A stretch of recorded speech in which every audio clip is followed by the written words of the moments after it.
Happy wedding sa inyo! Congrats! Pre, salamat! Buti nakapunta ka. Kain ka na dun. O sige, pero teka lang. May regalo ko sa'yo. Abala ka pa talaga. Ano yun? Ito. Bakit arinola?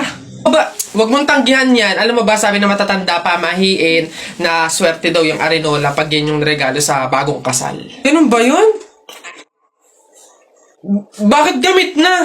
Yun na nga para doble yung swerte. Hindi naman pwedeng yung lagayan lang, kaya nilagyan ko na ng laman para talagang todo-todo. Babas...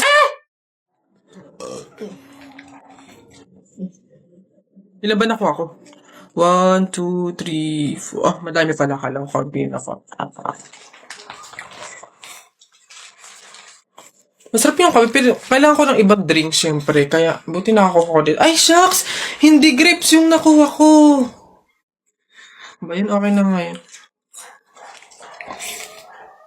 Masarap nung kape, pero feel ko kulang to. Buti na lang nakakuha ko nung madami sa kanila. Hindi naman nila iinumin lahat, hindi naman ubos yung lahat eh. Madami. Paano yung kutkutin mamaya? Buti talaga madami akong nakuha kasi feel ko magugutom ako mamaya. Kaya kailangan ko ng... Tapol!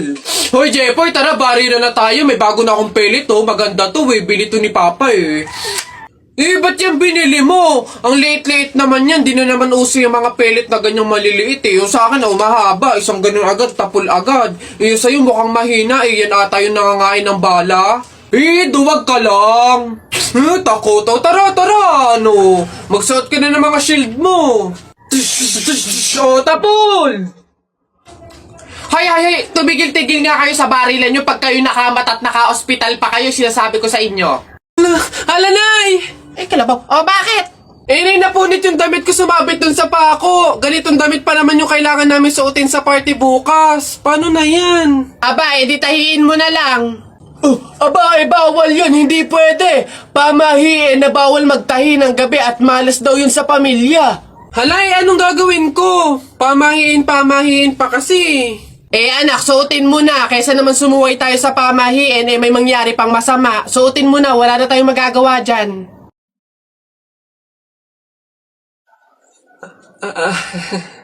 Diba? Bagong style, unique, trending, fashion. Alam niyo naman ako, lagi nasa uso.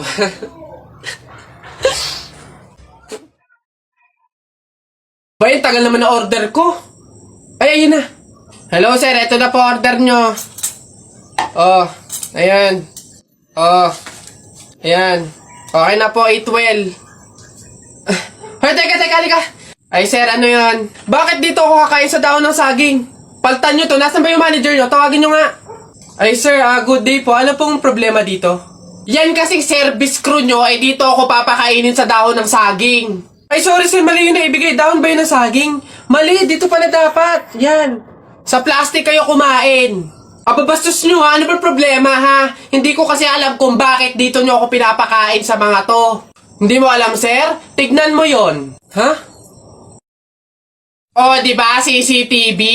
Ikaw lang naman yung lagi naming nahuhuling nangunguha ng mga plato namin. Hiyang-hiya naman kami sa'yo, ang kapal na mukha mo. Naubos na yung mga plato namin dahil sa'yo. Hindi ko alam kung bakit ang hilig-hilig yung manguha ng mga kasangkapan ng mga fast food chain. Tapos magtatanong ka pa kung bakit diyan ka namin pinapakain. Swerte mo pa nga may kakainan ka eh. Kainin mo yan.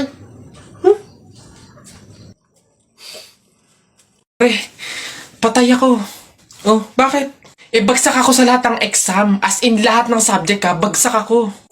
Paano nangyari yun? Ginawa mo ba yung sinabi kong pamahiin sa'yo na kapag may exam, maglagay ka ng libro sa ilalim ng unan bago matulog?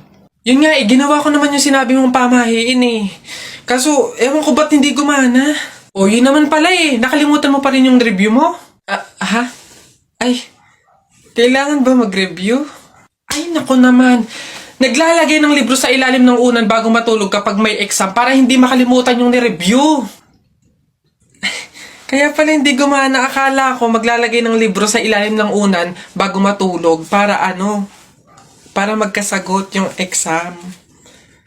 Yung pala kailangan mag-review. Ay, Bonak ka. Ayan. Pabili po! Pabili! Ano ba yan? Natutulog ang ingay-ingay. Ano ba yon? Pabili nga po ako nung 2 juice po. Ba yan eh? Ano pa?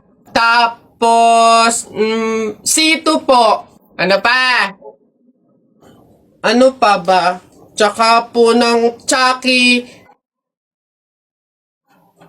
Tsaka ng soft drinks po. Yun lang po. Akin na bayad. Ito po yung bayad. Ano? Sa dinami-dami mong bibilhin, pipiso lang palang pera mong bata kang na demonyo ka? Ate, palimos po kahit konting barya lang po. Ewan ka nga pa. Ay, kawawa naman tong bata na to. Diyos ko, nasan ba yung mga magulang mo at palaboy-laboy ka dito sa daan? Wait lang Ay, eto, Ay, wow! Sino po kayo? Anyways, baka ipambili mo ulit ng iba pang fake nails yan, ipang re-reband ko naman po.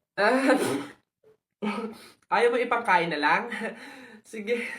Lodi tong pulubi na to. Hoy, Aida, ano daw bang pinamatay? Aba, inatake daw sa puso. Condolence Mare. Ayan Hoy, ang lata na nga ng pagkakaluto ng sopas, wala pang rekado. Diyos ko po, tama ka. Kanina nga akala ko, Diyos ang ibibigay. Aba, tubig. Nagtitipid ata.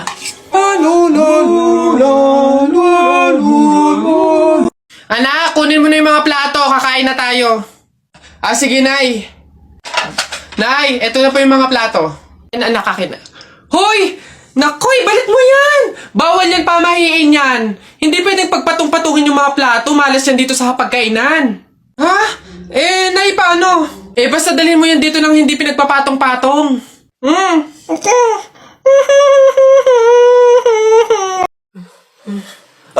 Papatuloy ka rin? Abayo, hindi naman daw masakit yun para nga lang daw kagat ng langgam yun lalo ako, hindi nga ako nagdala ng palda tsaka maluwag na shirt tsaka may anesthesia daw yun kaya hindi ako masasaktan o walang iyakan sige okay ng dalawa dali.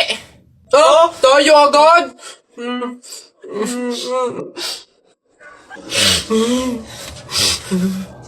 Bakit dito malam yung anesthesia? Nak? Nay, bakit? Mamaya, ilabas mo yung mga sopas at dadalaw daw dito sa burol ng lolo mo si Ate Telay mo. Ha? Si Ate Telay ma, yung ang anak is si Jacob? Oo, bakit? Naku, Nay, crush na crush ko yung dati pa. Wait lang, mag-ayos lang ako. Hoy, teka. Ha? Di ba sinabi ko na sa'yo, may pamahiin. Bawal magsuklay, bawal maligo, bawal magsalamin kapag may burol. Ha? Nay, ano ba yung pamahiin na yun? Hindi pwede. Nakakaya naman pag nakita ni Jacob na ganito itsura ko. Ikaw tumigil-tigil dyan sa kakirahan mo. Sumunod ka. Nice. Uy, Mare, naku, condolence. Uy, Mare, buti, nakadalaw ka dito. Ito nga pala anak ko si Jacob. Hello po, tita. May condolences po. Ay, nako, sige. Pasok kayo. Kumain kayo dun. May sopas dun. Ang hirap naman pag walang salamin. Ano itsura na ito?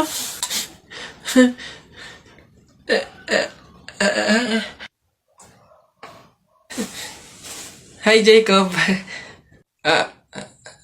Hi. Lintik na pamahiin na yan.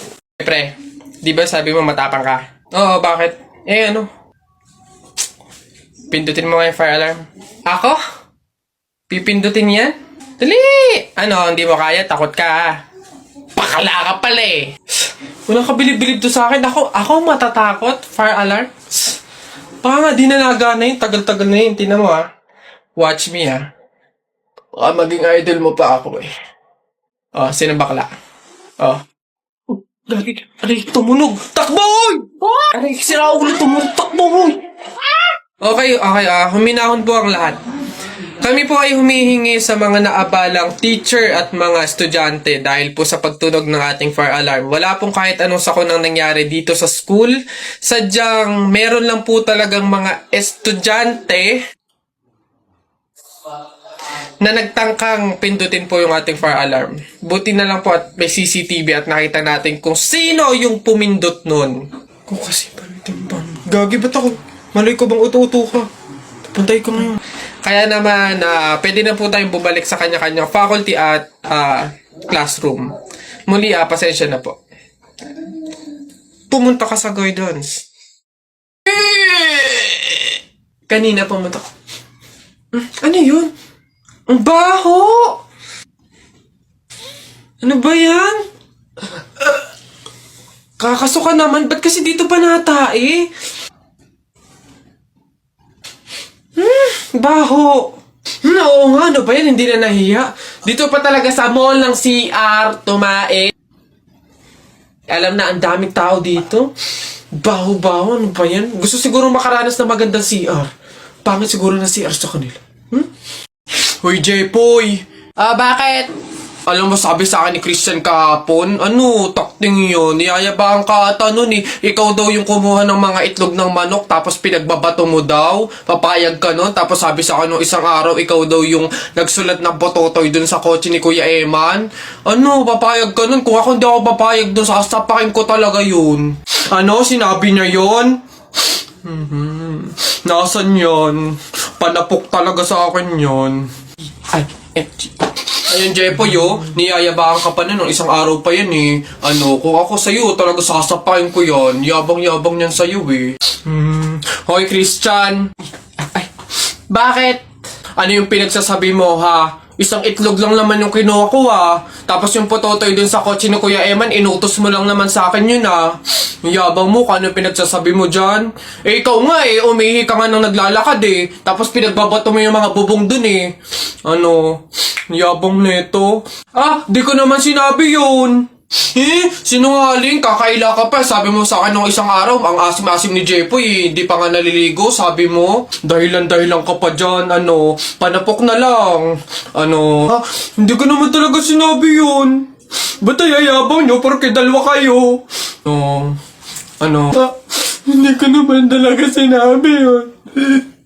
Ang yayabang nyo, susumbong ko kayo. Hala!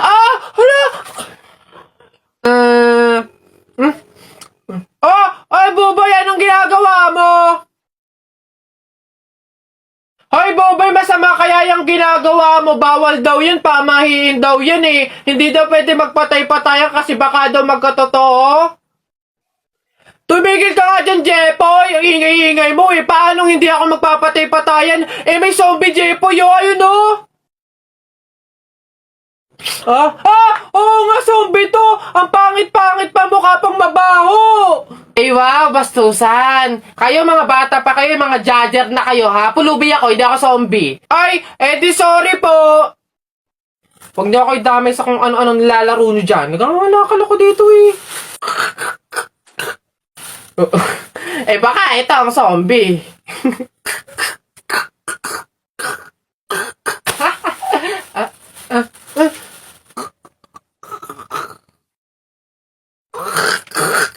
Ayun,